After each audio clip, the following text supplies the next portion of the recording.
Florida Congressman Greg Steube joins me now. Sir, this is pretty bad from a former colleague of yours.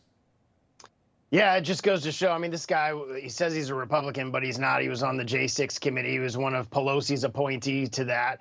And all I have to say is this vice president candidate said he took weapons of war into war, and that was a lie. He lied about and mischaracterized his military service. And you have veterans who served in his unit that are saying this guy refused to deploy and retired, so he didn't have to deploy. I mean, these are people that he served with.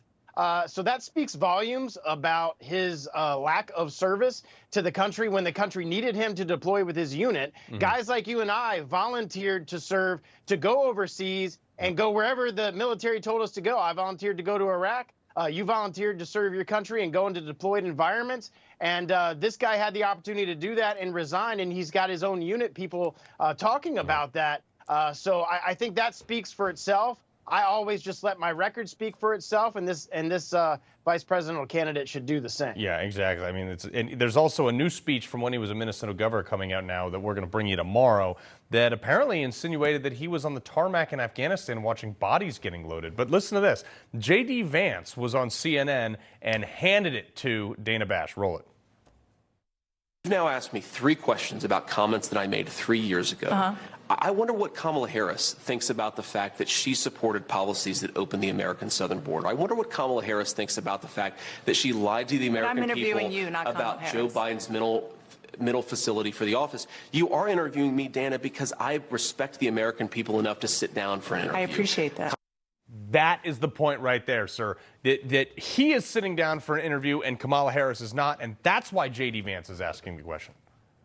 Well, and he's so poised, and he's answering questions, and he's doing the type of things that you want a leader to do. And he's dealing with the left in a way that the right has to deal with the left, making accusations about things that didn't happen, attacking us for things that are good things about J.D. Vance's record. And the left and the mainstream media hate J.D. Vance because he stands for what every American stands for. Somebody that enlisted after 9/11, somebody that wants to serve their country, somebody that's actually conservative and stands by their conservative values. And they hate that, and they're trying every opportunity to exploit that. Yeah, but this is even worse. Speaking of exploiting it, this is his Wikipedia page, which is supposed to list all the awards he received while he was in service. Well, wouldn't you know, after his criticism of Walz, someone removed all the awards from his page.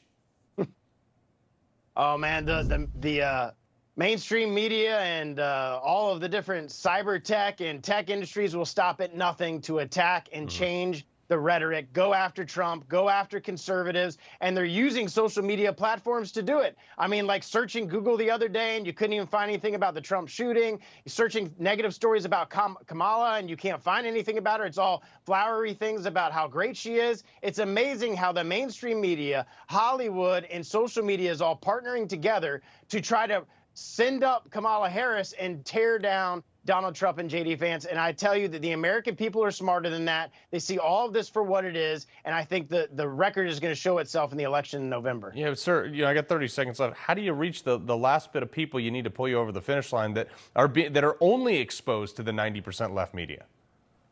Yeah, I think it's going to everyday Americans. When I go to events in my district, I talk to that small business owner and I say, hey, I bet you got a driver that works for your company. Hey, I bet you got a roofer that works for your company that's never voted before. Yeah. Those are the type of people that you need to talk to encourage to get involved in the process because they care about America and they don't think that their vote matters, and it absolutely does. Fair point. Congressman Greg Steube, honored to have you on, sir.